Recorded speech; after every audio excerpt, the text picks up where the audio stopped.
মুখে খুলিয়াই তাৰ পৰা জটিয়াই জটিয়াই পঁচাশী আনন্দ কৰা সকলক এনকাৰেজ কৰিছিল না নাই? এই লোকসকলৰ কাৰণে মই যুঁজাৰ কাৰণে, এই নিষ্পাইত লোকসকলৰ কাৰণে মই যুঁজাৰ কাৰণে আজি মোক জীৱন্ত মাৰি দিবলৈ ওলাইছে। কোনে মাৰিছে?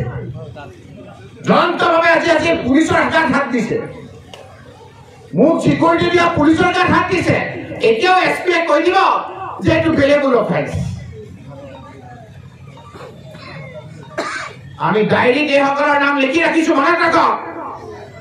এছপি হওক বা যোনে নহওক, এইসকলৰ নাম আমি লিখি ৰাখিছো। এটা সময়ত এটা এটাকৈ বিচাৰ হ'ব। আপোনালোকক মই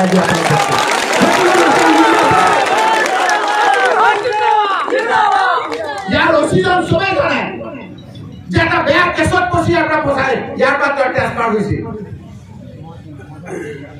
কেৱল ৰকিবুল হুছেইন জানে মৰাৰ ক্ষেত্ৰত সহায় কৰিবৰ কাৰণে ইয়াক পুনৰবাৰ ৰচি দিছে। আজি অহাৰ সময়ত তেওঁ মোক ফোন কৰিলে, মই এজন জ্যেষ্ঠ নেতা, তাৰ পিছতো এই লোকসকলক তেওঁ মাজত ৰাখি তেওঁ তাৰ পিছত বেলেগ জেগাত আহি ৰখি আছে। কোন আছিল? স্পষ্টকে প্ৰমাণ আছে। গভাই ডকাইত, গভাই চোৰ, মাৰ্ডাৰ কৰা আসামী জেলৰ পৰা ওলাই আহিছে, আজি মোক এটেক কৰিছে।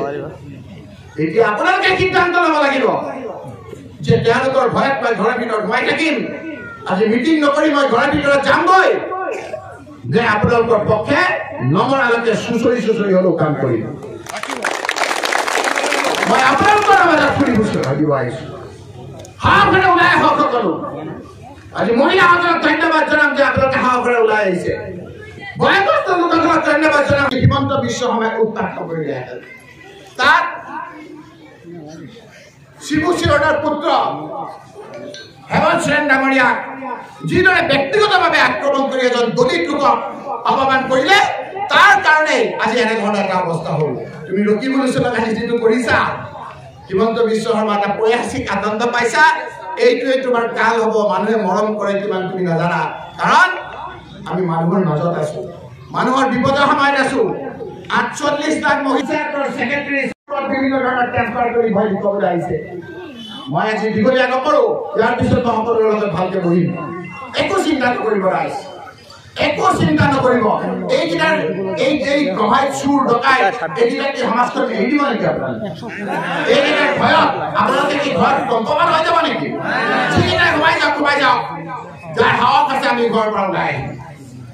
সাহস আছে নে নাই আপোনালোকে এইটো দেখুৱাব লাগিব। যদি সাহস আছে আমি হাজাৰ হাজাৰ মানুহ ওলাই আহিম। যি মানুহে আমাক